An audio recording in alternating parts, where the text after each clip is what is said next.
বুঝতে পারেন? মৌলভী সাহেবরা হলো মদ্দা লোক, আর এরা সবকটা হলে হিজড়ে। ওদের সঙ্গে মেয়ে লোকের পর্দা করার কোনো দরকার নেই। মুসলমানের গ্রামে দেখো ফেরিওয়ালা আসলে সব মেয়ে লোকেরা ঘিরে ধরেছে, কোনো অসুবিধা নেই। মৌলভী সাহেব যা ওটা গোসল করে দিলাম যে পুকুরি, আর একটু ভালো করে সাবান টাবান মার।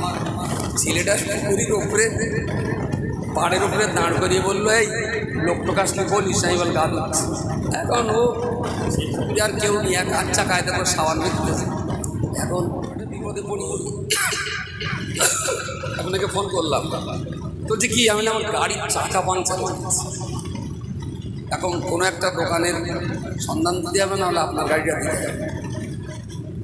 গাড়ি না দেবো কোনি, আমি তো খুব বিপদে।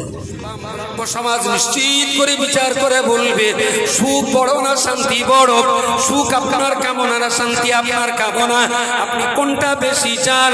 সুখ চান না শান্তি চান?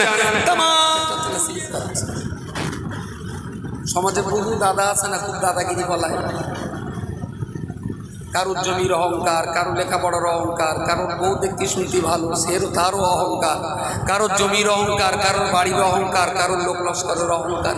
কিন্তু পৃথিবীর ইতিহাস তো আমরা দেখছি, নমরুদ, সাদ্দাত, কারুন, হামান, ফেরাউন। প্রিয় শ্রোতা মণ্ডলী, মনে রাখুন, বাদশাহ হারুন রশিদ শিক্ষা পেয়ে গেলেন, তাম দুনিয়ার যে বিরাট রাজত্ব আমি করতে পারি, এই রাজত্ব আসলে তো এক গ্লাস পানির মূল্যের সমান। এক গ্লাস পানি পান করার সময় যদি অর্ধেক রাজত্ব চলে যায়, আবার অর্ধেক রাজত্বটা ওই পানিটা পেশাব ফেরার জন্য বেরিয়ে যাবে। অতএব আমার রাজত্ব তো এক গ্লাস পানির চেয়ে তো বেশি মূল্য দেওয়া যায় না। আমি আপনাকে বলতে চেয়েছিলাম, সুখ আর শান্তির পার্থক্য কোন জায়গায়? আসলে আমার এই দেহটা পার্থিব, এই দেহটা রক্ত মাংস হাড় হাড্ডির এই দেহটাকে সজাগ এবং সজীব রাখার জন্য পৃথিবীর মাটির খাবার ছাড়া আমার দ্বিতীয় কোনো উপাদান নাই। মাটির থেকে উৎপন্ন খাবার দিয়ে আমি দুনিয়াতে সজাগ এবং সজীব থাকি। আল্লাহর বান্দা মনে রাখতে হবে, দেহ যেটা চায়, এই দেহটা যেটা চায়, দেহ চাহিদা মেটাতে পারলে আপনার দেহে যে সে দেহের ভিতরে যে সুন্দরতা অনুভব করতে পারেন, ওটাকে বলা হয় সুখ। দেহ যেটাই চাইবে সেই চাহিদা যদি মেটাতে পারেন, তাহলে বলতে পারি অমুক লোকটা বড় সুখী আছে। আপনার রুহটা ভিতরে চায়, আপনার রুহ কলব যেটা চায়, ওটা যদি চাহিদা মেটাতে পারেন, তবে পৃথিবীর মানুষ বলতে পারবে অমুক মানুষটা ভালো শান্তিতে আছে। খুব শীত লাগলে দেহ কম্বল চায়, বিরাট গরম লাগলে দেহ একটু ঠান্ডা বাতাস চায়, খুব খিদে লাগলে দেহ দুটো সুস্বাদু খাবার চায়, শোবার সময় দেহ একটা নরম বালিশ চায়, হাঁটার সময় দেহ একটা ভালো বাটা কোম্পানির জুতো চায়, ঈদের সময় দেহ একটা ভালো আপনি কাপড়ের পোশাক চায়। দেহ যা যা চায় সেইগুলো দিতে পারলে দেহটা কি হয়? কি হয়? সুখী হয়। দেহ খুব খুলে না বললে হবে না। আর আমার তো ভাষার দোষ আছে, এই তার তো কোথায় এইছি মারবে টারবে না, মারধর দেবে না, হ্যাঁ খালি সেলাই রেস দেবে। ও খুচরো রেঞ্জ না দিয়ে ডাইরেক্ট সেলাই রেস দেবে। সেলাই রেঞ্জ কি বলে না, ও সেলাই রেস এমন একটা রেঞ্জ, ছোটো বড়ো সব রকম না।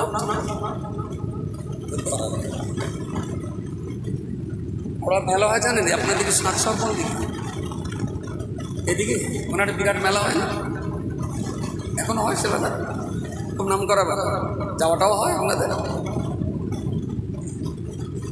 অনেক লোক যায়। হ্যাঁ, এটাও শুনলো তোটাও শুনলো, সব দিচ্ছে তাক না হলে হয় না। ঠিক আছে, এখন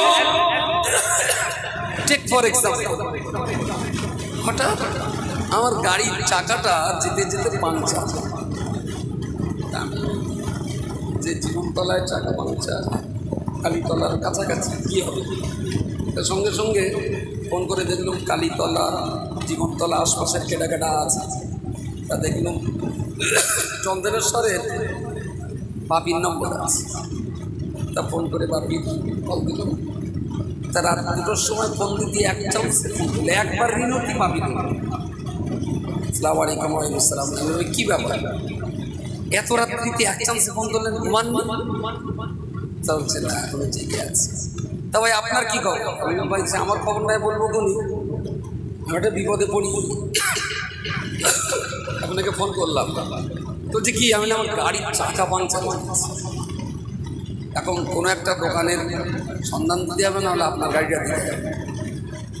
বলছি গাড়ি না দেবো কোনি, তা আমি তো খুব বিপদে। বলি কেন আপনার কী বিপদে? এত রাত্রি না ঘুমিয়ে? তাহলে তুমি ঘুমাসে আজ কেন বললেন? শীতকালে কি বাড়ি কম বললেন? তা বলছে না না, সেই আসবিরিতে 4-5টা কম বললেন সব। আল্লাহ তা কি রাত্রে খাওয়া দাওয়া হয়নি? তা বলছে না না, আরে খাসি তো বিরিয়ানি খেয়েছিল একটু আগে। পেটে কি গ্যাস ট্যাস হচ্ছে? তা বলছে না, ডাইজিন খেয়েই তো শিখেছি। ওই প্রেশার কি কিছু কড়া টড়া আছে? তা বলছে না, ডাক্তার সন্ধ্যেবেলা মিটে গেছে। ওই সুগার আছে? তা বলছে না না, সব খাই তো আমি। তাহলে শীতের কম্বলের অভাব নেই, শোবার খাটের অভাব নেই, মাথার বালিশের অভাব নেই, ভালো দোষকের অভাব নেই, তা কি চুলকুলিতে রাখতে বিরাট আরামে আছে। খাওয়া পরা পোশাক পরিচ্ছদ সব তো আছে। ভাই সন্ধ্যেবেলা বন্ধা খালাতে ভার সঙ্গে সংসার মেলায় গেল, 10টার পরে তো ফোনে সুইচ অফ, এরও ফোনে ধরে না, ওরও ফোন ধরে। আমি না খুব টেনশানে আছি।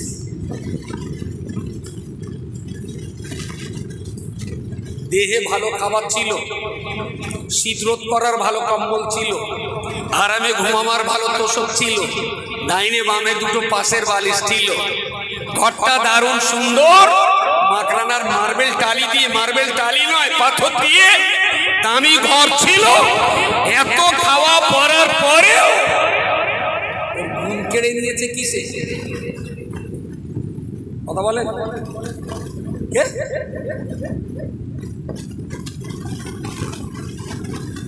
অশান্তি।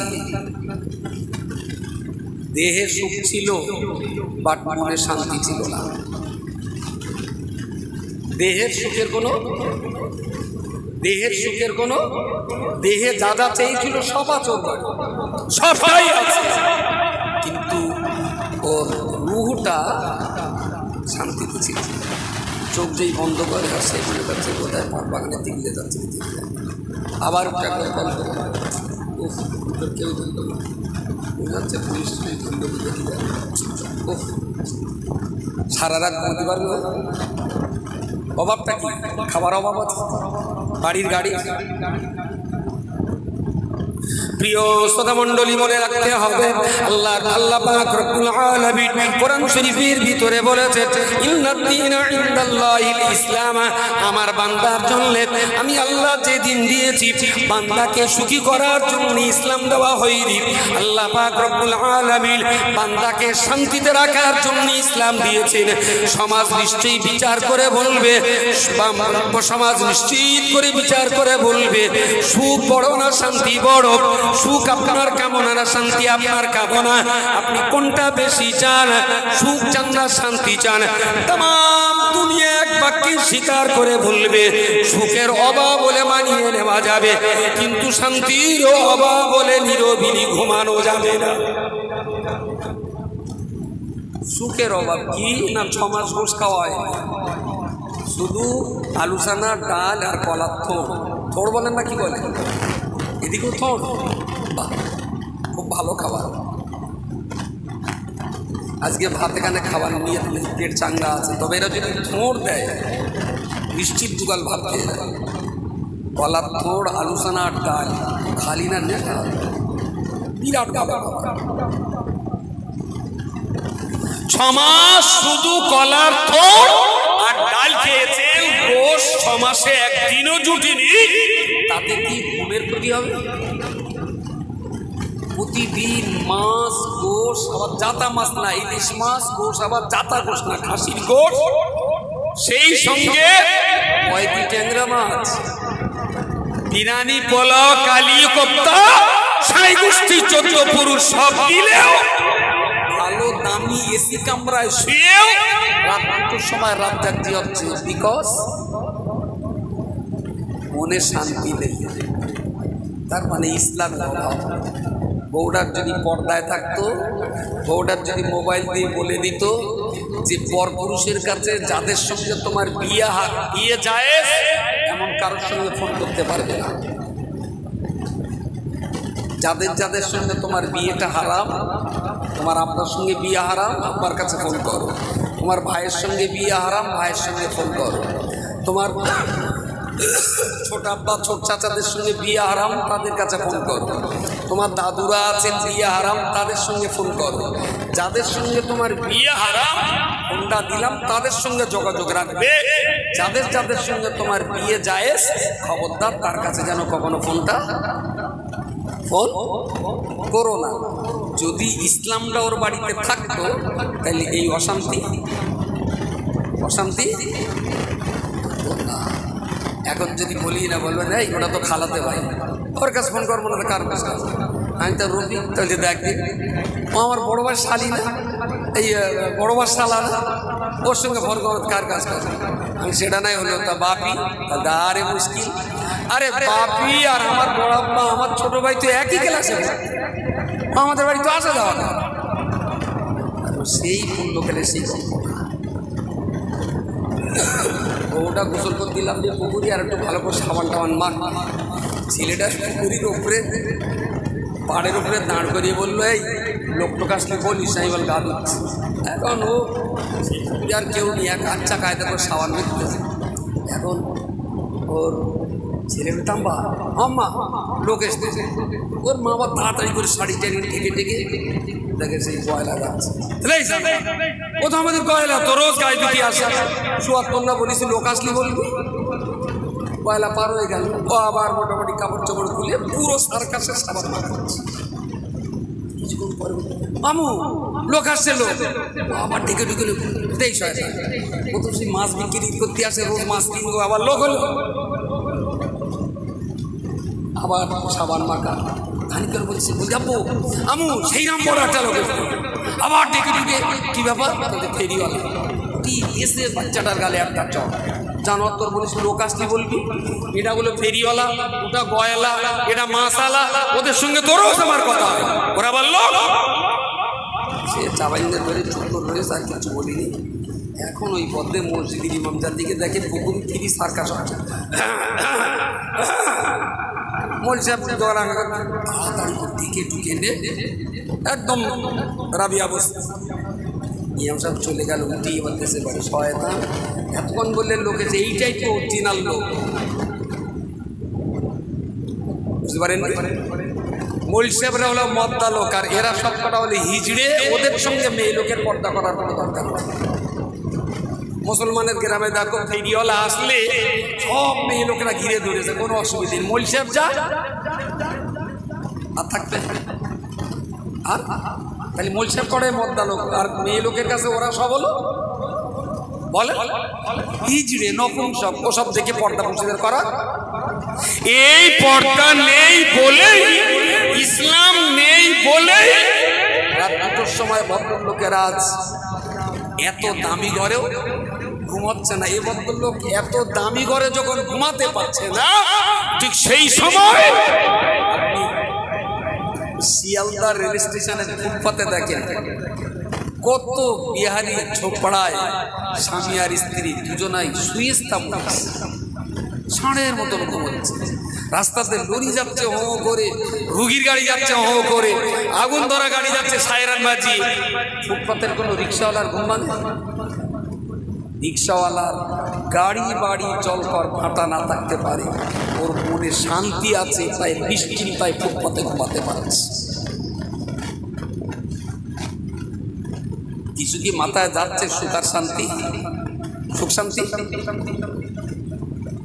ইসলাম আপনাকে সুখী করতে আসেনি, ইসলাম এসেছে আপনাকে শান্তি